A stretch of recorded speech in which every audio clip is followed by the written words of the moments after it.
You're listening to Your Purpose and Business podcast, where we connect you to possibilities.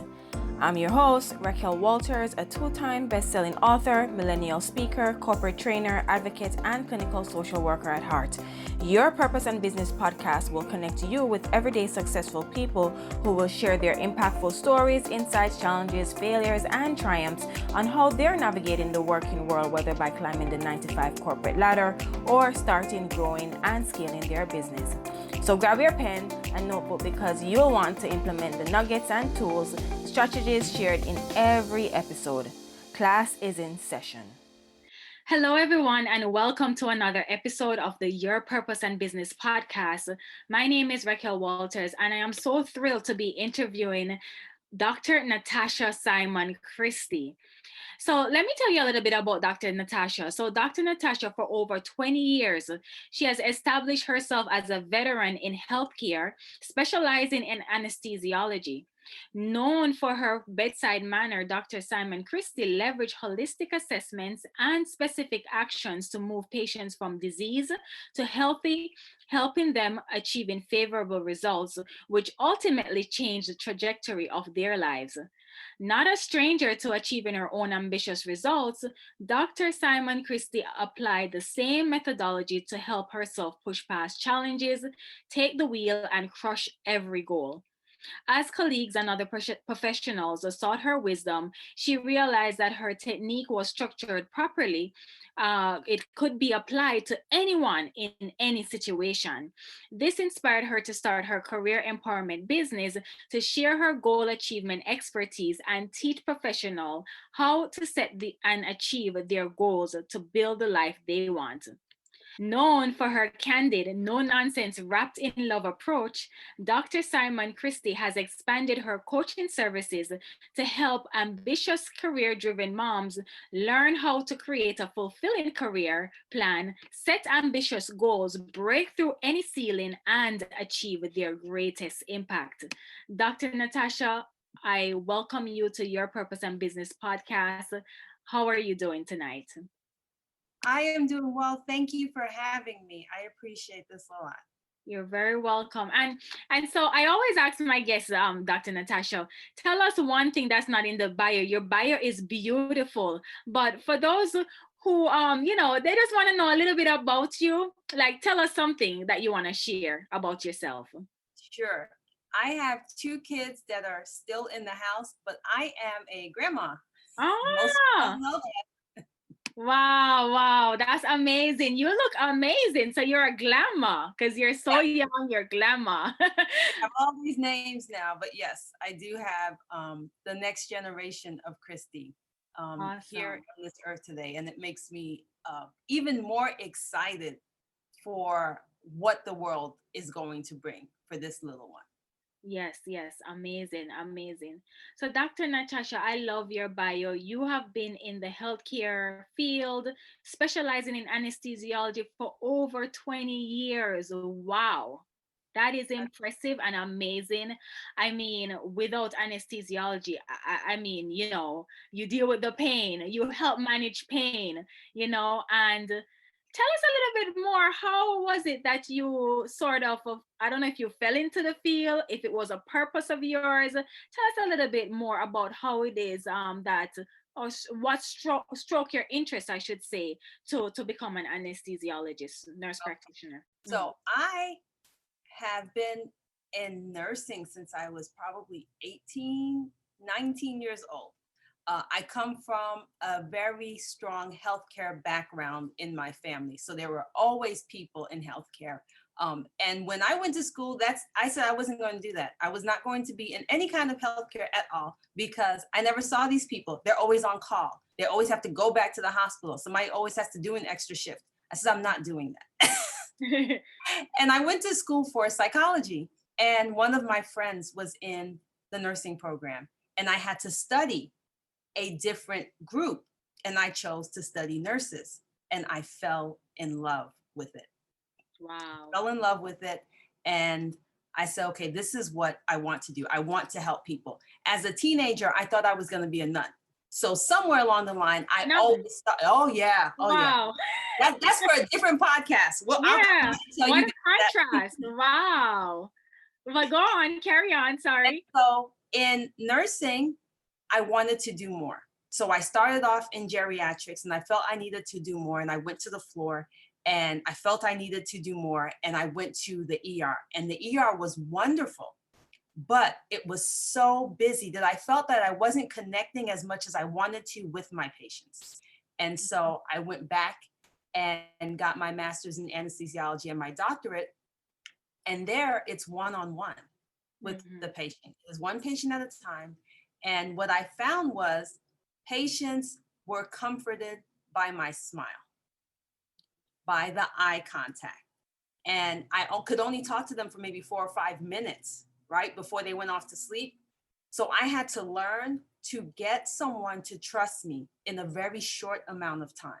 You know, the person who's going to put you to sleep almost has your life in their hands, and anxiety is all around the place when you're having surgery. So I've learned over time that I have to smile, make that eye contact. I have to make that connection profound in a very short amount of time. And so I loved doing that.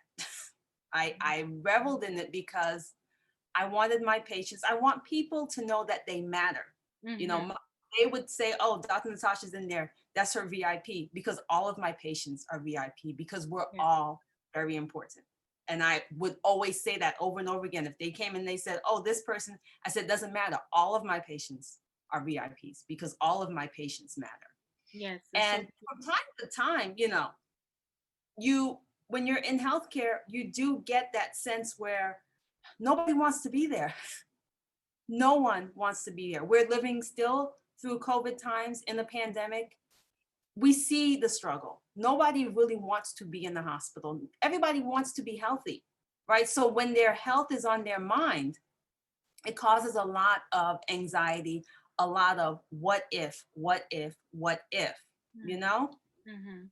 Yeah, I mean, I love that. And to know that you wanted, because I know you said you started out in the ER, then you went back to school for your master's and your doctorate, because you yearn for that one-on-one attention. You want to be able to take the time out. But you said something important right there. Learning how to allow your patients to be comfortable with you, knowing that you're going to be putting them to sleep, to undergo whatever procedure or surgery, and being able to ease that anxiety, to have them trust you as a stranger, because I'm pretty sure a lot of time it's like probably the first contact or the second contact, right? Absolutely, And Raquel. so They've never seen me before unless yes. they saw me at the supermarket, and here I am presenting myself saying, I'm going to put you to sleep. Yeah, yeah. And so was that challenging for you at first? How do you handle that? It was a lot of pressure and it was difficult. It is a challenge to try to convey sincerity in a short amount of time. And so what I found was I was myself. For all the things that I learned, I just had to be myself. The relationship had to be organic. It had to just blossom. And I had to go in there and just be myself. And I love to smile. I love to make eye contact. I like to touch, reaching out to a patient's hand, saying, this is who I am. This is what I'm going to do for you. We're going to breathe for a little bit, and you're going to ask me the questions that you need to ask me. And then we're going to go on to the next step. Mm-hmm. Calming it down. The hospital is very harried. It's organized chaos, lots of noise. You have to approach the patient and make them understand that it is a one-on-one. It is just you and me right here. Ignore all of that. And in doing that, just lowering my voice a little bit, talking a little bit slower, just really talking to people as if they matter, Mm-hmm. because they do. Yes, Do they that, really do. right? Yes. I love that answer, Dr. Natasha, because it takes a lot. It's a huge responsibility in order to put someone to sleep, to undergo a procedure or a surgery, and even more to feel confident that they are safe safe with you and to trust you, right? But for the audience that's listening, I wanted to find out, and I'm sure they're curious, what led you, because you're thriving in your career as an anesthesiologist, right? What led you to transition into starting your own business? Okay. So as a nurse anesthesiologist, because I was always conveying this people matter, people who I work with would come and ask me questions about things. And I would, say, well, okay, tell me what it is that you want. What is going on with you? And I would say, well, try this. And then that person would send somebody else.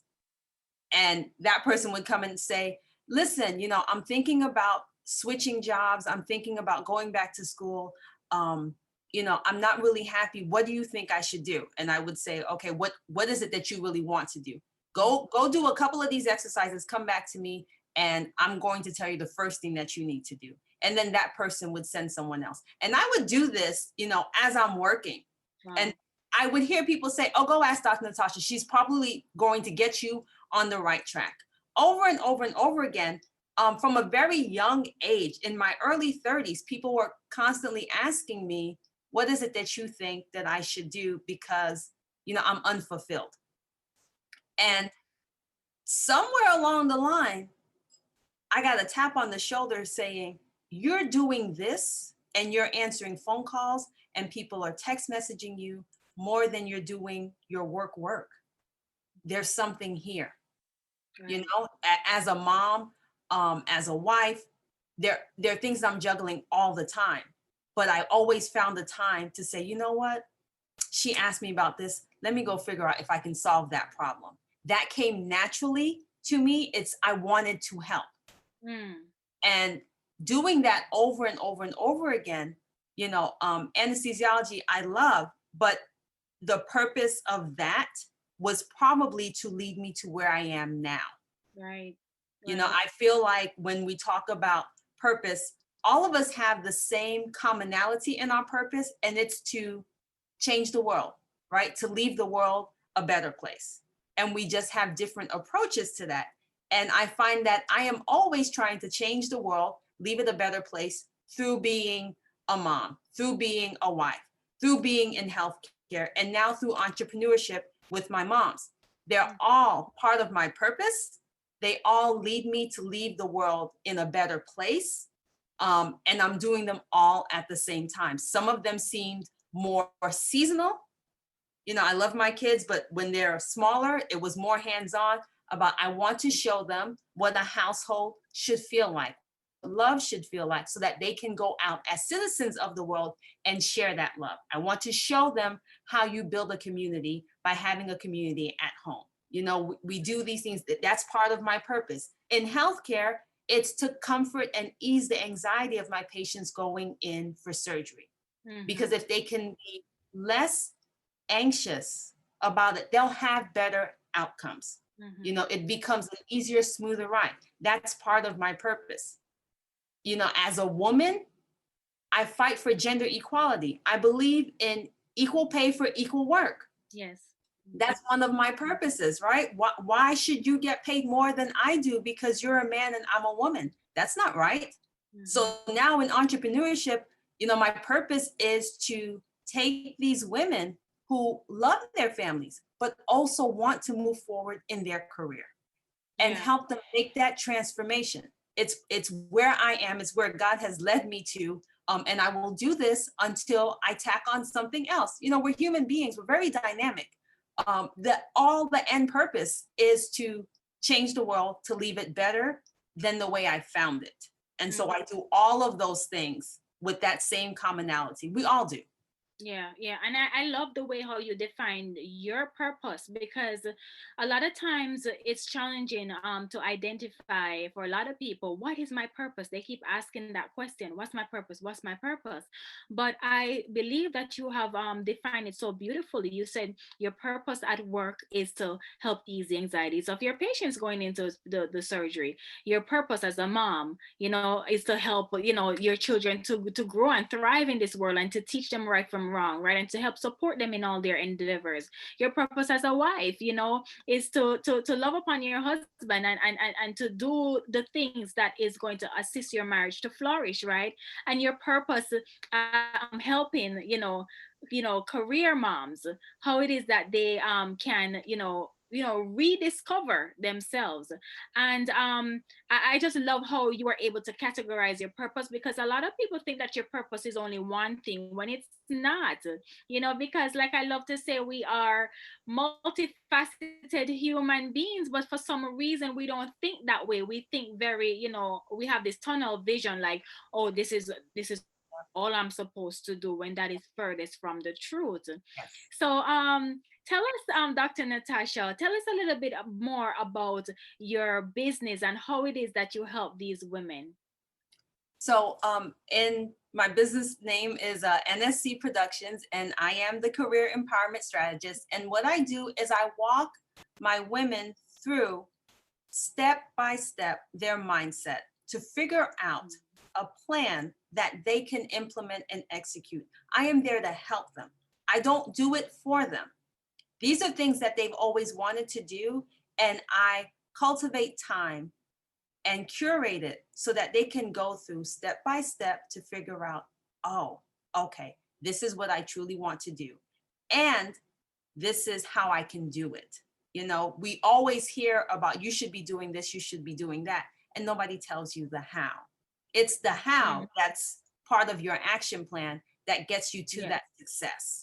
And so that's what I do. My business is, I'm not discriminating against the men, but it really is for working moms, because women are 47% of the working population in the United States.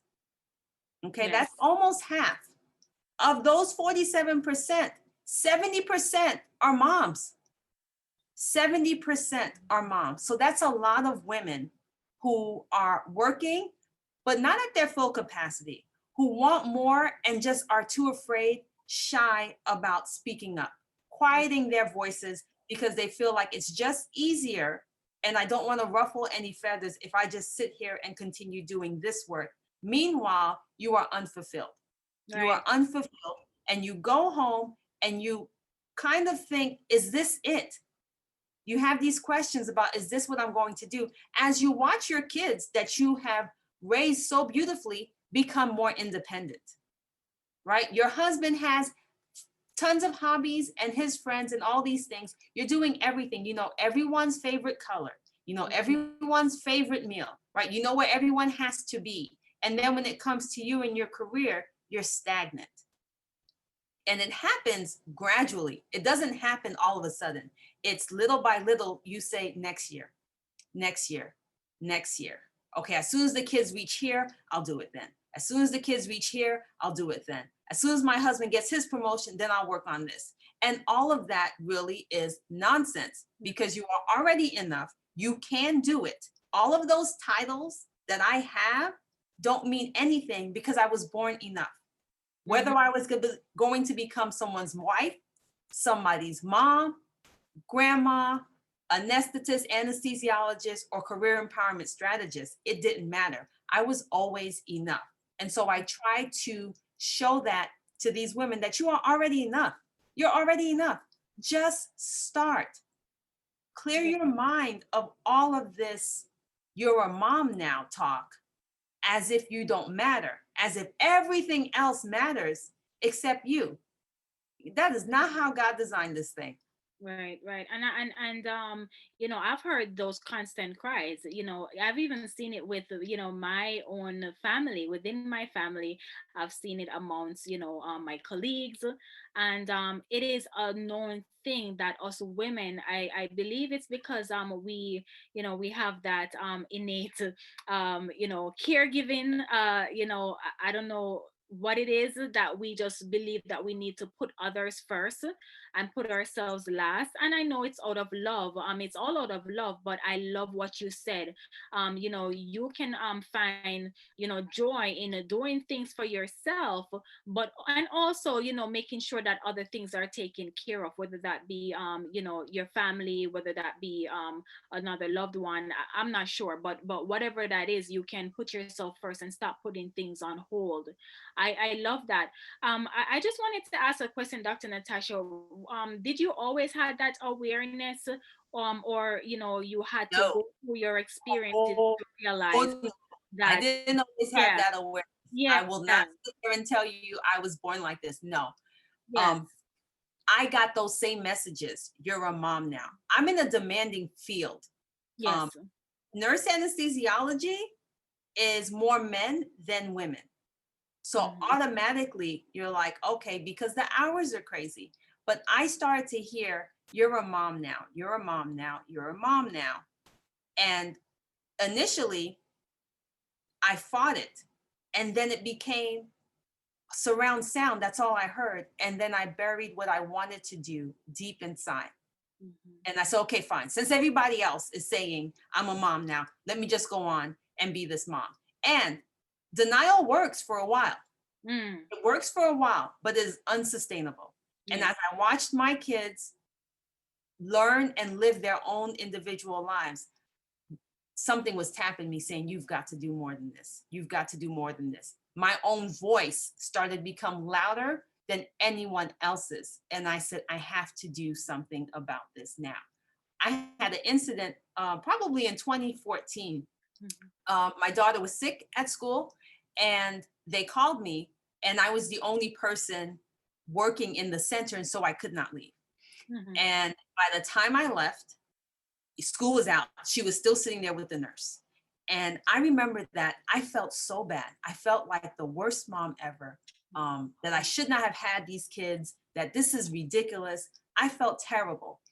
And I carried that probably for a good week. And I had to have a conversation with myself and say, hold on a second. This is life.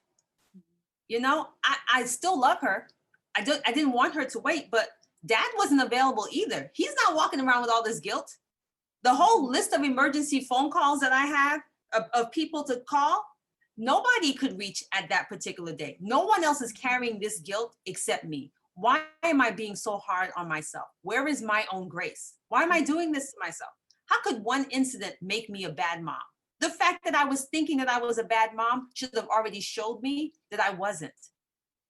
And I started to speak out on that and say, does anybody else feel like this? There's a nurturing aspect of being a mom, absolutely. But I had to let go of the guilt of this perfection, that I was always going to be the person, always available anytime my children needed it. It's not true. It's not Hmm. true. And sometimes I spend time talking to my women who don't have any children because I Hmm. don't want them to fall into that before they already have them. I hear them already saying, well, once the kids come, I'll probably shift to this. And I look at them and I say, why? Why? Don't go down that path, because it can lead to resentment. It Right. can lead to you feeling like the best years of your life are behind you. And it's farthest from the truth. It is farthest from the truth. So I'm trying to instill just women giving themselves grace. There's no such thing as a super mom. Moms are super. You don't even have to put that super mom thing.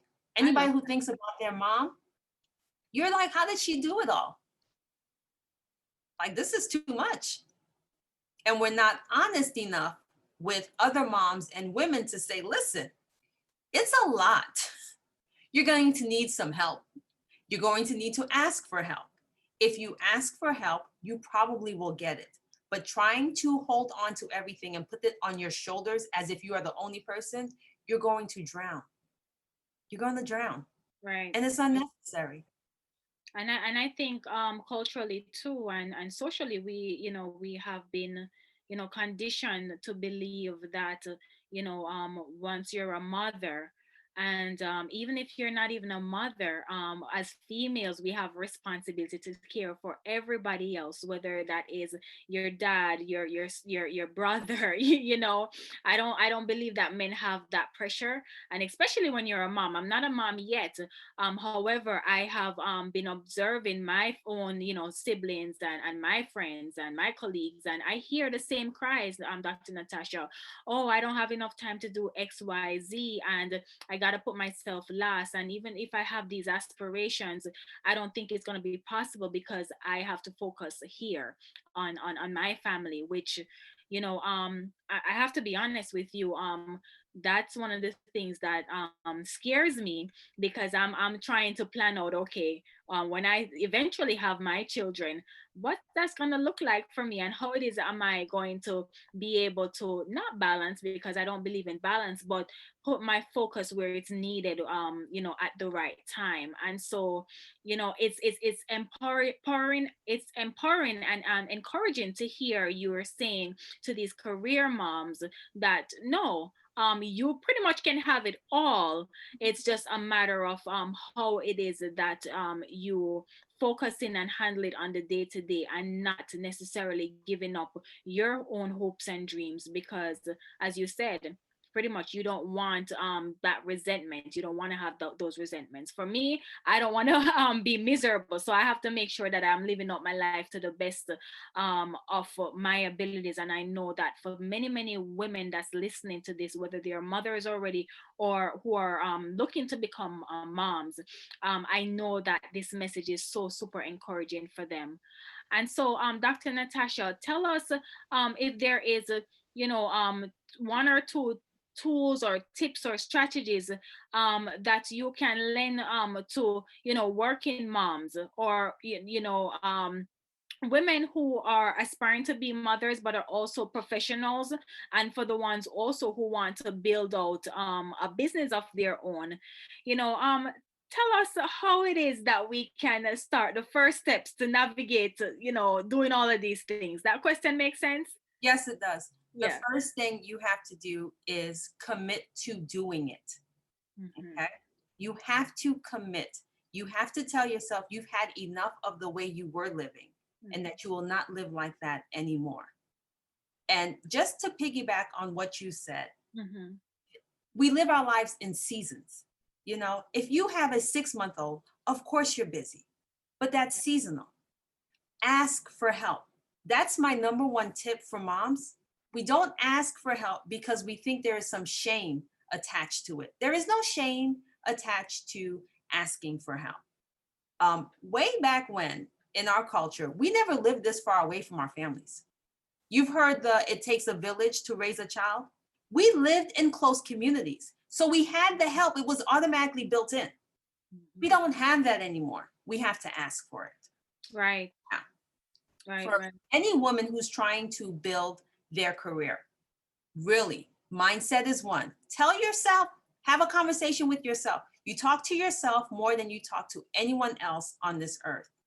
Decide if you are going to commit. Now, once you commit, that's it.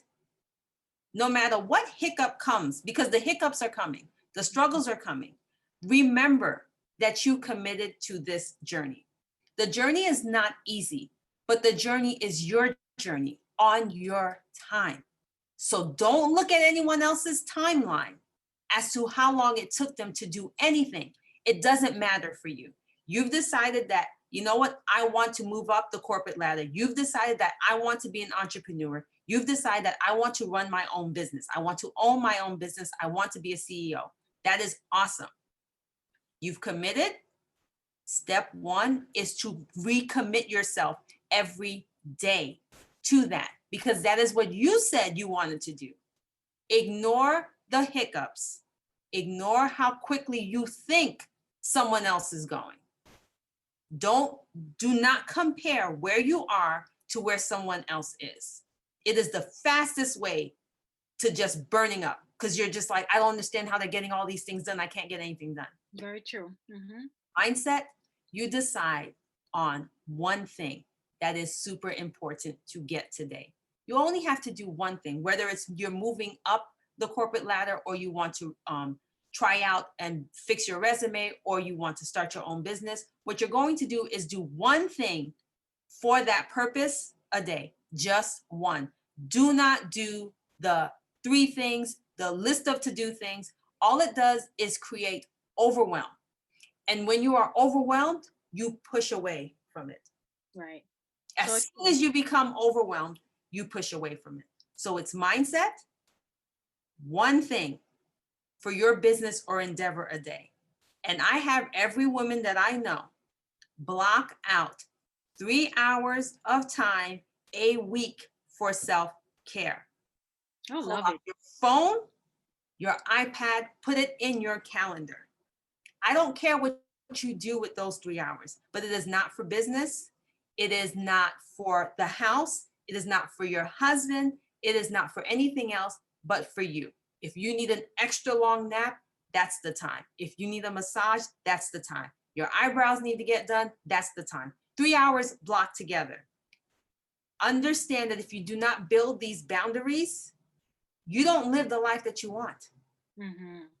You don't live the life that you want because you haven't built these boundaries. If you start telling your family, mom's unavailable, you start telling your significant other, this is going to be my time. They might be like, what's going on with you? Eventually, they'll get on board. It's going to feel uncomfortable. So I tell women that we need to have community. We need to have community so that we have safe spaces so we can talk about these things. But you Yeah. need to have your self-care. And every time they're like, I don't think I can do it. I say, okay, fine. Give me 3 hours for the month. In 4 weeks' time, you can find 3 hours of block time.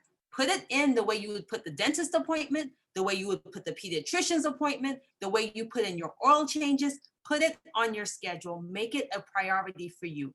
If it is a priority for you, it will get done. Yeah, I love it. Guys, you need to share this podcast with all of your thriving career moms and moms to be, and for any woman really, because it doesn't matter if your goal is to climb the corporate ladder or start a business. What Dr. Natacha has just shared with us is gems to carry out every single day and to become a part of your lifestyle. I really truly love it.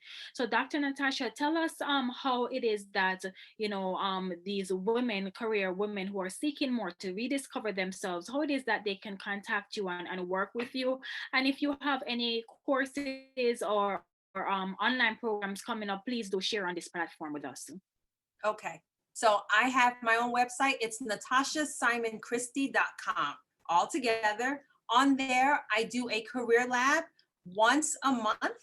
You can sign up for the career lab waitlist, and then you will know exactly when it's opening. It takes about an hour, and I show you step by step what you need to do to get clear on what your purpose is so that you can recommit to your career goals. I am on social everywhere. So on Facebook and Instagram, I'm at Dr. Natacha Simon-Christie.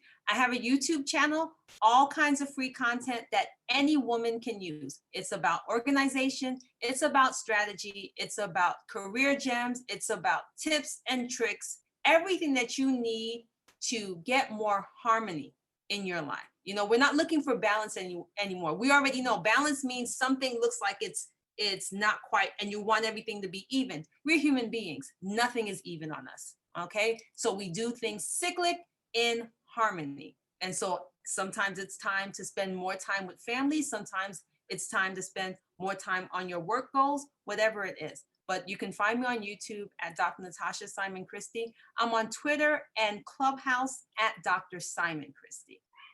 I love it. I love it. So, Dr. Simon-Christie, tell us, is there anything that gets you going in the morning? I love to ask my guests this. Is there a routine that you have, or it just depends on your mood for the day? Just share us with this. What has helped you? Share with us what has helped you to sustain, working, being a mom, a wife, an entrepreneur, a CEO, and to be able to sustain every single day. Consistency is key. I do a gratitude meditation every morning.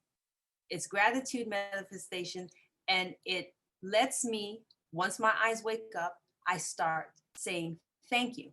Thank you for all that has already happened for me. Thank you for all that you are going to create for me. So I spend about 5 minutes just in gratitude for my life. And then after my 5 minutes, then I recite my manifestations, things that I want to come into my life, because I have to speak those things into existence. It's not, I will be a CEO. I am a CEO. And that takes maybe, 5 minutes. If I can do those two things that take 10 minutes in the morning, because you can always control your morning. It's the rest of the day that runs away from you. If I start my day off operating from a place of gratitude, I can take on the world. That is what I do every morning. And when I started, I wasn't as consistent. Now I have it. Consistency comes with accountability. You want these things to happen, you have got to be consistent with them. But in the morning, you can control your morning. The rest of the day, we never know what's going to happen, right? But when you wake up, it's the best time while the world is still quiet to operate from a place of gratitude, starting off with thank you. I love it. I love it because gratitude, it does definitely set the tone for the day. I love it. And Dr. Natasha, oh my gosh, it was such a pleasure to have you on today. You have dropped so many gems that I know is so useful, and you have dropped action steps that we can take away to use every day in our everyday lives, right? So again, thanks for being on here. Again, guys, this is the Your Purpose and Business podcast. If you have found value in this episode, please definitely subscribe, like, and share with all of your career moms, women in general. We need this. We absolutely need this. So, as always, guys, be good to yourself, and I'll catch you in the next episode. Bye for now. Thank you for listening. If you've loved this episode, let's stay in touch.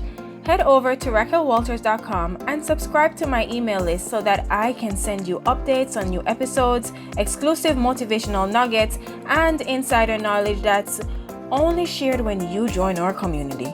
Please don't forget to subscribe to this podcast and leave a review, as I want to know your thoughts about every episode.